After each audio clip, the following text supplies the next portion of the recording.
Hi, I'm Chef Cheyne and I want to show you how to make a pizza better. We're going to start with basic pizza from the frozen aisle in the supermarket. We're going to add spices to it and add other non-cooked items to it to make it better. And we're also going to make that crust really tasty. Let me kind of show you what's going on. We'll start with the spices and then I'll bring out the pizza and we'll make it, okay? So in the Italian pizza, we want to use an Italian seasoning mix, which is going to be, I guess, basil, oregano, thyme, salt, pepper, garlic powder, onion powder. We can also to this add red chili flakes. So here are our ingredients right here. I'm going to move them away because I just explained them.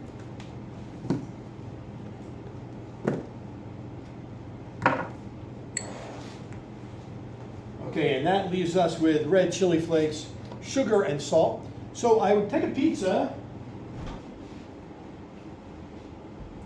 and in this case I have just basic commercial pizza. I'm just going to enhance the heck out of it. How about that?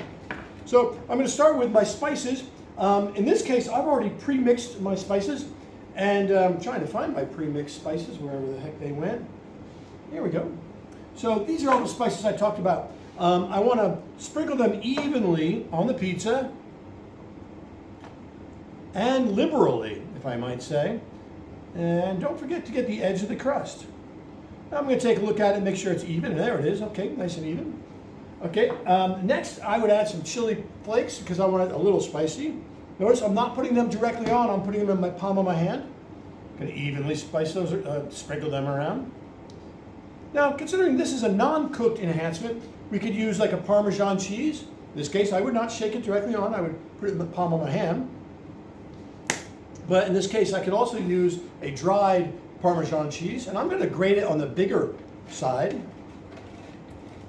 Now, I'm really avoiding the middle of the pizza because everything kind of falls to the middle. So that's where all the flavor is naturally going to end up anyway. There we go, a little ground Parmesan. Additionally, we don't make the pizza better necessarily with an enhancement through shredded cheese, but if you do use a shredded cheese, use a whole milk cheese. Don't use part skimmed. It's hard to find. So today we're going to put some sun-dried tomatoes on it. I'm not going to put them in the middle of the pizza because it always kind of falls apart when you cut it. I'm also going to put some anchovies. Now, as you can see, these are all the savory ingredients. I want to evenly sprinkle them around the pizza. I'm not putting full anchovies. I'm ripping them into portions. By the way, don't forget, wash your hands for 20 seconds before you start. And that's 20 real seconds, not 20 fast seconds. All right, come on. All right, a little bit here. So in this case, I also want to add some capers. Again, you can see I'm using all the savory ingredients. Not many capers, just a few.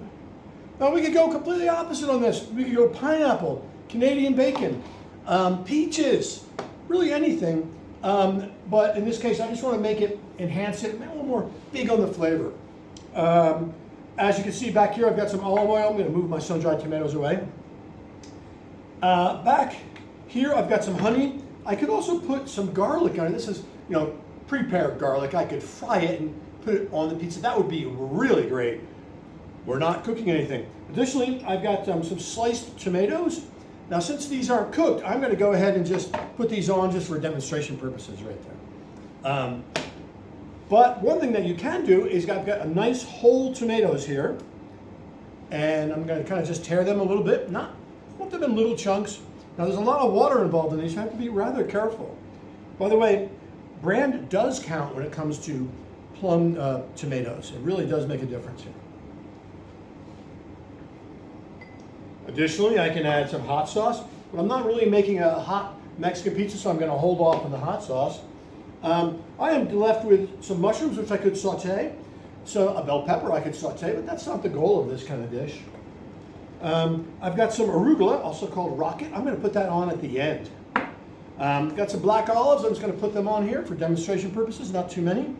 So, I keep saying not too many because I don't really want to make this an olive pizza or a pepperoni pizza or a caper pizza or an anchovy pizza. I just want to bring up the flavor.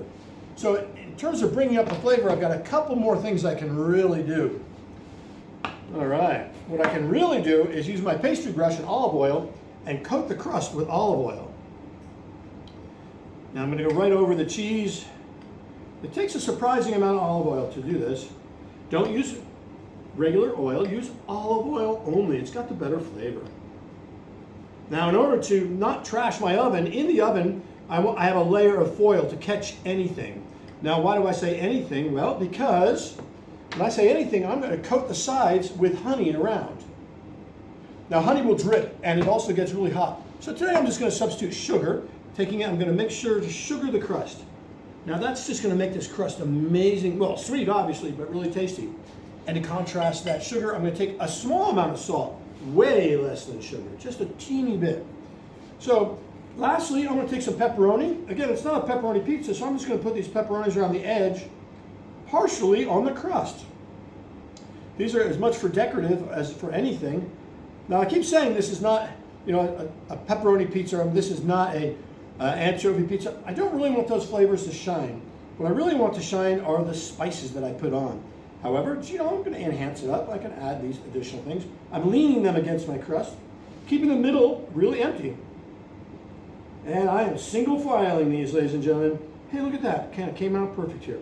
So I would put my arugula or rocket on at the end. So with this pizza, I'm going to cook it in a, hopefully a really hot oven at about 350 until it's done. Excuse me, 450.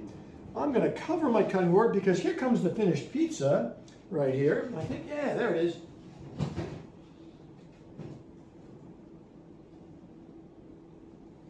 All right.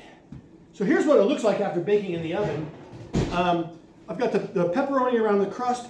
I've got some really caramelization on here. Maybe I went a minute too long, I think. And it's just got a beautiful brown. I guess on the one that I'm making, I forgot to put the cheese. I'm just going to put a small amount of cheese. Now, I'm not trying to cheese the heck out of it. That is not the goal. Just a small supplement. And on this pizza here, I'm going to go ahead and add my arugula. Just a little bit. Actually, if I had more, I would add more. And I don't want to let it lay on top of each other. I'm a stickler of details. Well, I have two on top of each other. So I'm going to do that, put it around the edge. And the goal is to make it better. So without too much money, I have made this $6 pizza a lot better. Thanks for watching. Chef Cheyne at you. I hope to see you next time.